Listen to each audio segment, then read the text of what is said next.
इस मृत्यु लोक में जो रह रहा है, संसार में अगर उसके जीवन में कभी दुख की एक घड़ी भी आई है तो उसके कर्म से आई है। उसने जो पूर्व में कर्म किया होगा उसके अनुसार उसको एक दुख की घड़ी में भोगना पड़ा है। पर उस दुख की घड़ी में पार्वती, अगर उसने भूलवश भी मुझे याद किया, शंकर कहते हैं मैं उसी क्षण उसके दुख को मिटाने के लिए संसार सागर में पहुंच जाऊंगा। मैं वचन देता हूं।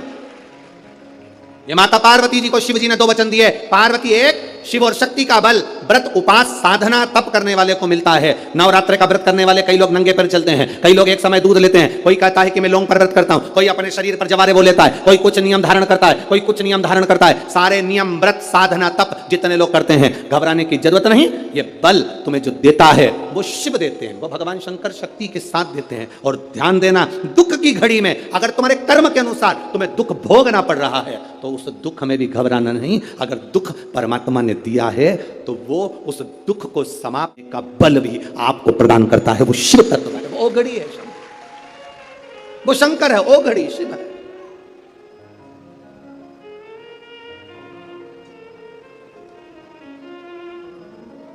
वो शंकर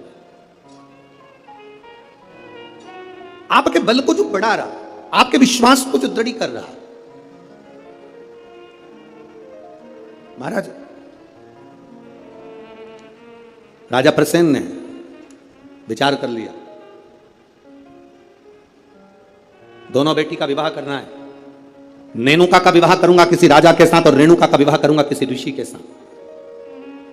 नेनुका सहस्त्रार्जुन को दी गई, जिसकी हजारों भुजाएं थी, खूब राजसी ठाठ था, खूब बल था। नेनुका सहस्त्रार्जुन को दी गई, जितने रावण को भी अपने काबू में कर रखा था। ढेर बल था सहस्त्रार्जुन के पास में, ढेर संपदा थी सहस्त्रार्जुन के पास में। बड़ा प्रबल, बड़ा वीर राजा था सहस्त्रार्जुन, बड़े प्रबल थे सहस्त्रार्जुन। सहस्त्रार्जुन साधारण नहीं थे, बड़े प्रबल, बड़े वीर। जो रावण को भी अपने कब्जे में रखता हो वो साधारण नहीं हो सकता है।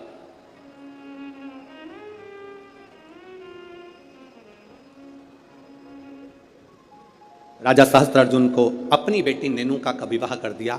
अब आई बारी रेणुका की, तो फिर विचार करा गया कि इस रेणुका का विवाह मैं करूं तो करूं किससे, किसको दूं। तब कहा, बेटी जितनी तू शंकर की आराधना करती है, जितनी तू शिव जी की उपासना करती है, तेरा पति भी शंकर की आराधना करने वाला होना चाहिए। जमदग्नि जी को रेणुका ब्याह दी।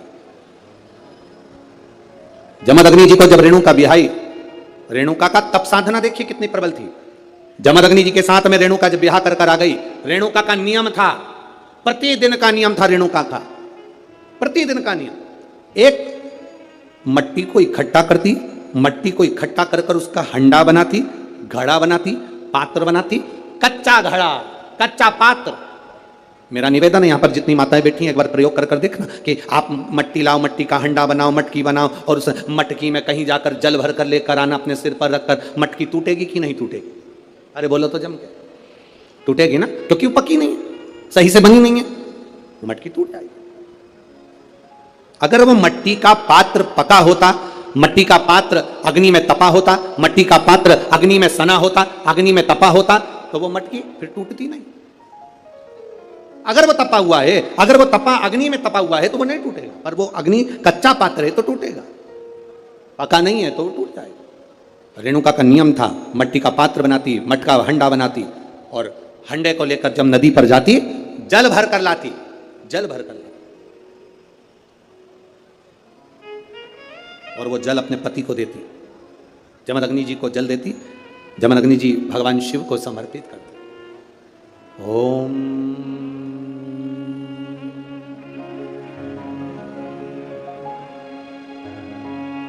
नमः शिवाय।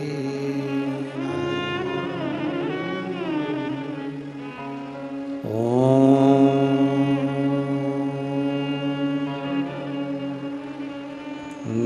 नमः शिवाय। ओम नमः घड़ा लाई, जमदग्नि जी को दिया, जमदग्नि जी ने शिव जी को समर्पित किया। कच्चे घड़े में जल भरना, लाना, शंकर जी के लिए अपने पति को देना, समर्पित करना।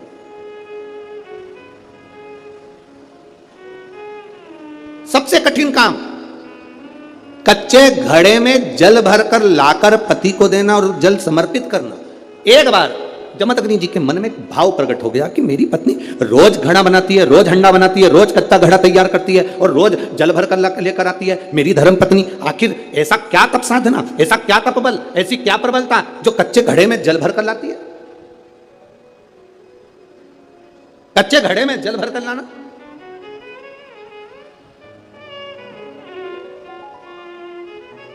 मेरी जीजियों, एक बात अपने जीवन में उतार कर रखना, कभी जिंदगी में अगर कभी ऐसा योग लगे, कभी तुम्हारे जीवन में कभी ऐसा लगे, अब तो थोड़ी शरद चालू हो गई, ठंडक चालू हो गई, तो मट्टी के पात्र का जल से शिव का अभिषेक कभी तो नहीं हो सकता, पर बैसाख महीने में, ज्येष्ठा महीने में कभी मौका लगे अपने जीवन में और तुम्हें लगे कि मेरे जीवन में दुख नहीं हो रहा, मेरे दुख जा ही नहीं रहा, तो 5 बेलपत्र,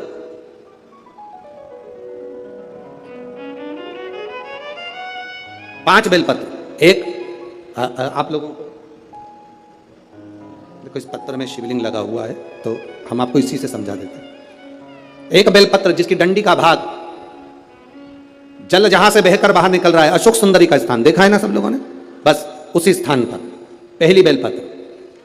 दूसरी बेलपत्र पार्वती जी के स्थान पर, अर्थात जो जलाधारी है वहां पर।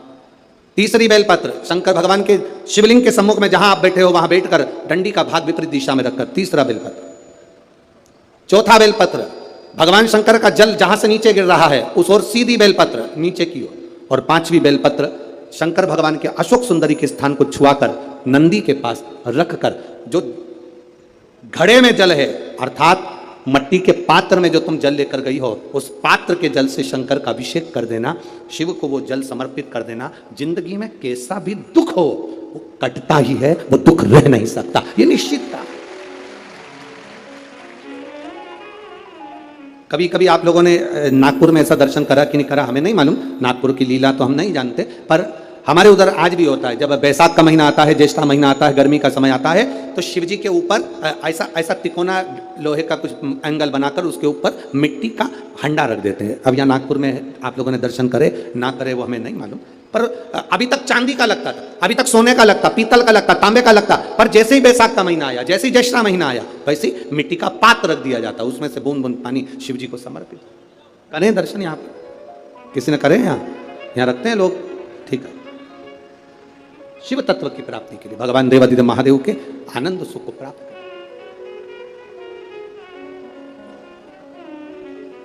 जल, अग्नि, आकाश, वायु, पृथ्वी, 5 तत्व भगवान शंकर के ये 5 मुख हैं। इसलिए आरती में भी हम लोग कहते हैं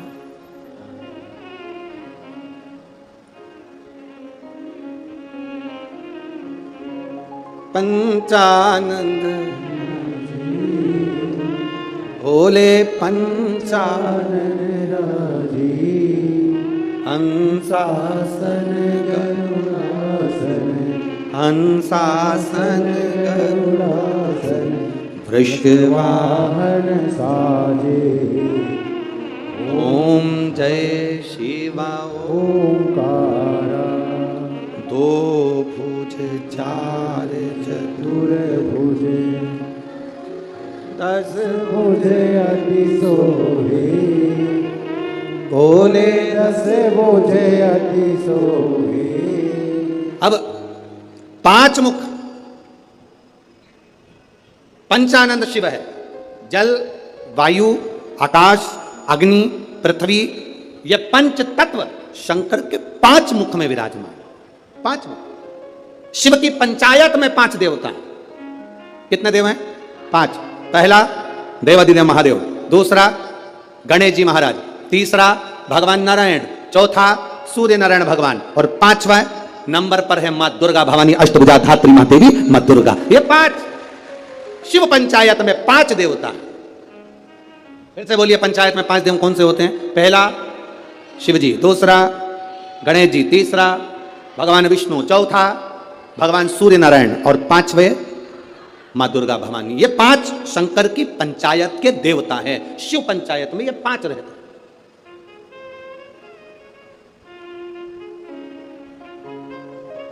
नागपुर में कथा कितने दिन की मिली? 5 दिन की। सावन में जब 5 सोमवार पड़े तो समझ लेना शंकर भगवान की बड़ी कृपा होने वाली है। 5 सोमवार मिल गए सावन के महीने में, मतलब शिव जो श्रावण के महीने में 1 लोटा जल चढ़ाने वाले हैं उनकी मनोकामना पूर्ण होती ही है। पंचानंद स्वरूप में 5 दिन में 5 स्वरूप में पंचायत में पंचानंद पंच भौतिकता का आनंद रखने वाले शिव तत्व की प्राप्ति का सुख है शिव महापुराण। कई लोग कहते हैं गुरुजी 7 दिन की कथा करते हो, कभी 5 दिन की। आखिर 5 दिन की कथा का फल क्या है? हम कहते हैं कभी सुनिए, बैठिए पंडाल में, जहां जगह मिल जाए वहां बैठकर कथा का रसतत्व ग्रहण करिए, और जब जाओ आरती हो जाए, कर्पूर गौरम हो जाए, तब यहां तो उस रज को कभी शरीर पर लगा। एक पत्र आया, एक लड़के को ब्लड कैंसर हो गया, देखिए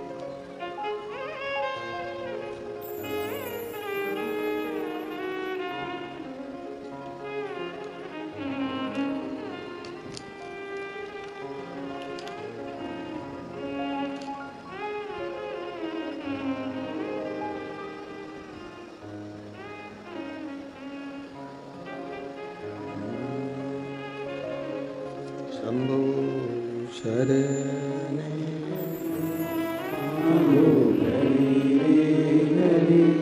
दुख काटो दया करी न दर्शन आपो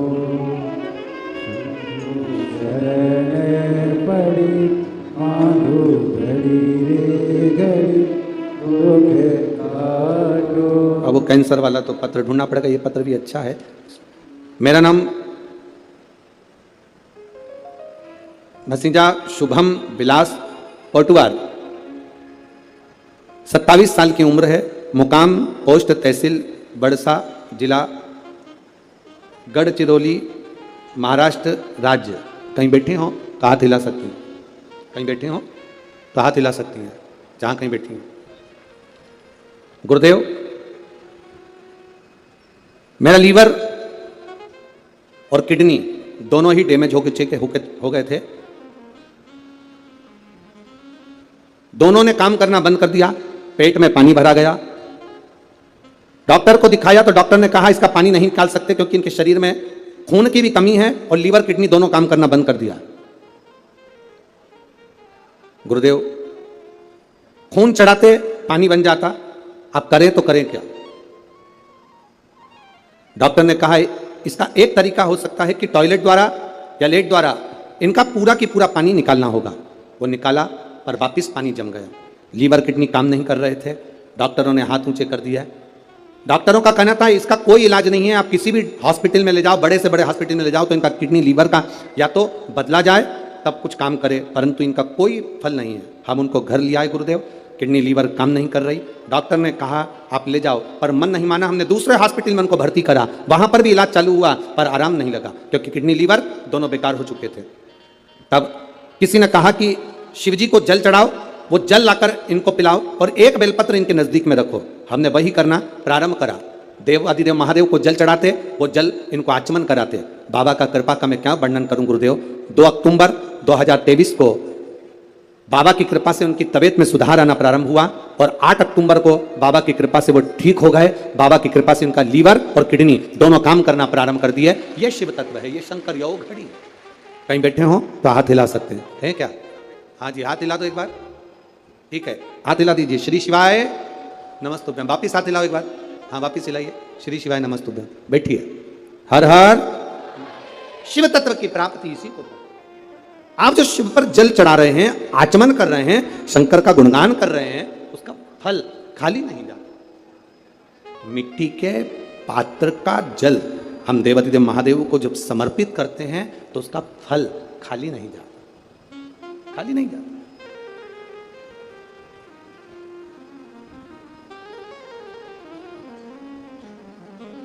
हरि शंभु शरणे पड़ी मांगू घड़ी रे घड़ी दुख काटो दया करीन दर्शन आपो।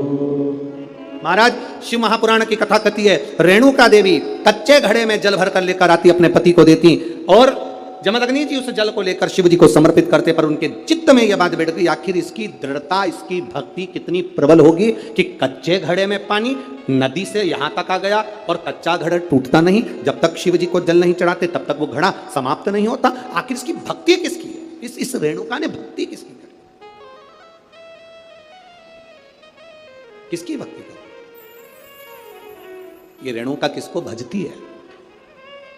क्या देखा जमदग्नि जी ने कि आज रेणुका ने मट्टी का जो घड़ा बना रही है, जमदग्नि जी क्या देख रहे हैं कि मट्टी के घड़े को बनाकर पास में पार्थिव शिवलिंग का निर्माण कर रही है। एक शिवलिंग का निर्माण कर रही है, पार्थिव शिवलिंग।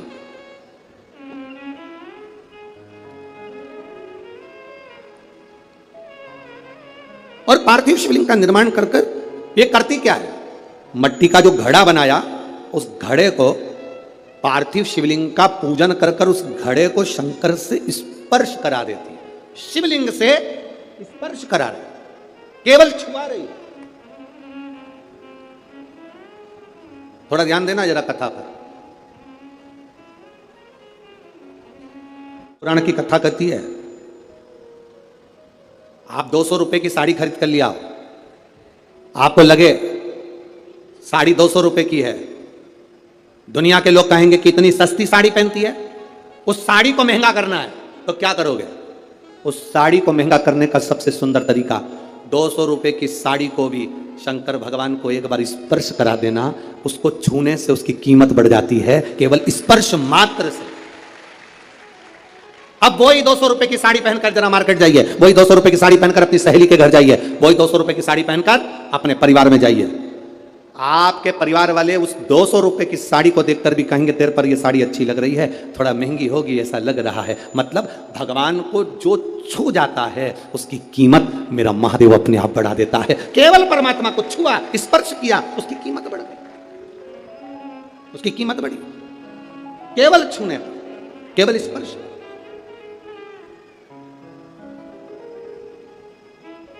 अरे भाई शिव महापुराण की कथा कहती है जैसे किसी के यहां कोई मर जाता है तो पूरे परिवार में सूतक लग जाती है। बोलो री जी सही है कि गलत है? अरे बोलो तो जम के, लगती है ना। परिवार में कोई मर गया पूरे परिवार को सूतक लग जाती है। जैसे मरने की सूतक पूरे परिवार में लगती है, उसी तरह परिवार का एक व्यक्ति भी अगर शंकर की कथा सुनता है तो पूरे परिवार को पुण्य लग जाता है। पूरे परिवार, एक व्यक्ति भी अगर कथा श्रवण कर रहा है, परिवार का एक कोई मरता है तो पूरे परिवार में सूतक लगती है। उसी तरह हम कोई अच्छा काम करते हैं, शिव जी को एक लोटा जल चढ़ाते हैं, कथा श्रवण करते हैं, भूखे को भोजन, प्यासे को पानी पिलाते हैं, तो उसका जो पुण्य का जो फल है वो किसी एक को नहीं, घर का एक व्यक्ति करता है और पूरे खानदान को उसका पुण्य फल प्राप्त हो जाता है। पूरे खानदान,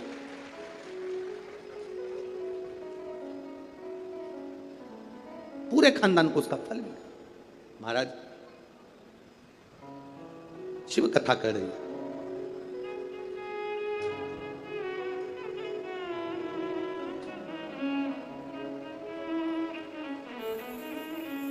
आप जितने भाव से भगवान को रिझाओगे, मेरा देवाधिदेव महादेव उतने भाव से आपके करीब में आता है। आपके करीब जितने स्नेह से आप रिझाने का प्रयास करोगे, जितने स्नेह से आप उसको पुकारने का प्रयास करोगे, उतने स्नेह से वो आपके करीब में आता है।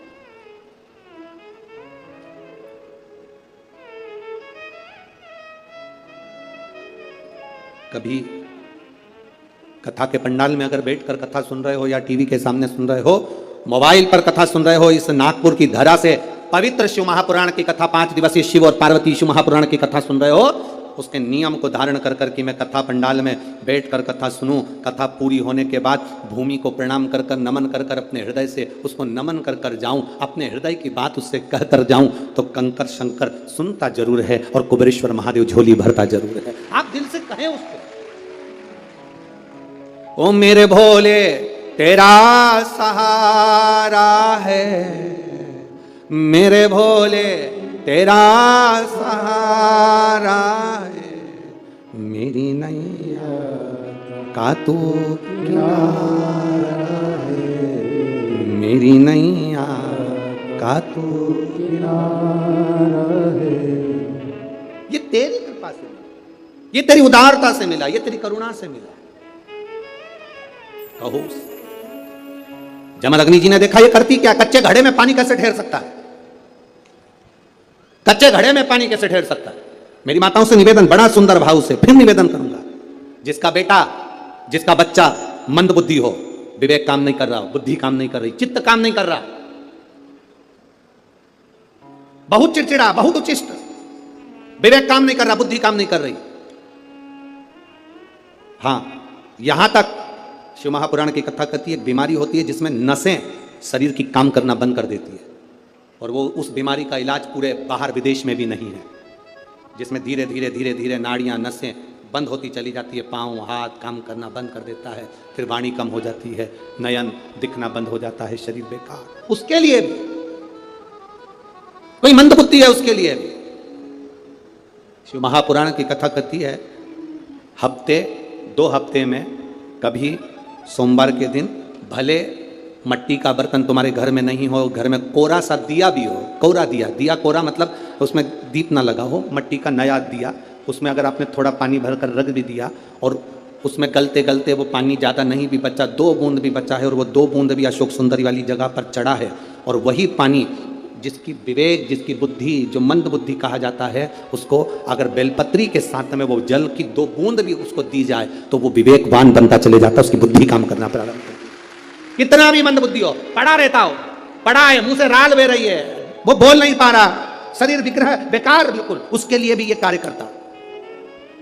शिव पर चढ़ा हुआ मट्टी के पात्र का जल सुख प्रदान करता है। हमारे यहाँ नवरात्रे में जवारे बोए जाते हैं, आप लोगों को इधर बोते हैं कि नहीं बोते मालूम नहीं, हमको बोते हैं इधर, मट्टी के पात्र में जवारे बोए जाते हैं, कुंडी में जवारे बोए जाते हैं, मट्टी में गेहूं डालकर जवारा बोया जाता है। उस जवारे क्यों बोते हैं,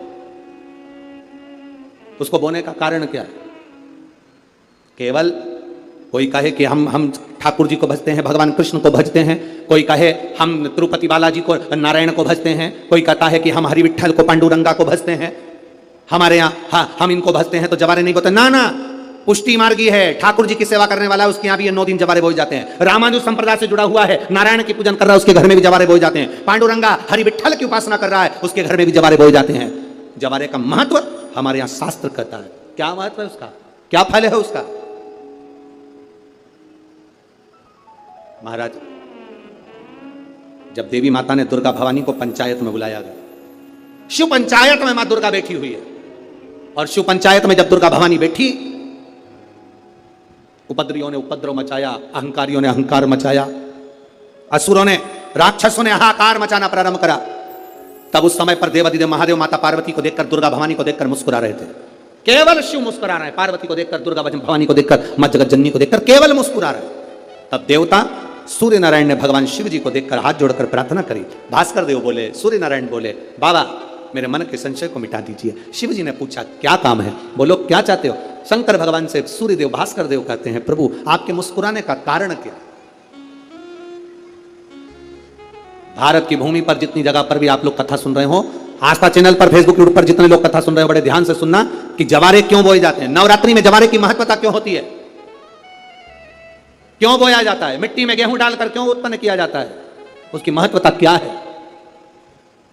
सूर्य नारायण पूछ रहे हैं भगवान देवाधिदेव महादेव से, आप दुर्गा भवानी को देखकर मुस्कुराए, आप हंसे हैं, आपके चेहरे पर प्रसन्नता आई है, कारण क्या?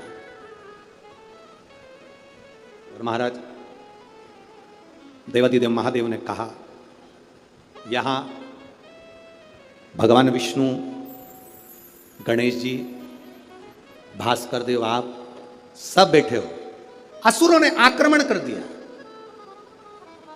असुरों ने आक्रमण करा है, और वह असुर आक्रमण कर दिए हैं तो वो असुर प्रवेश कर रहे हैं, उपद्रव मचाकर, हाहाकार कर कर नष्ट करने वाले हैं इस पूरी पृथ्वी को।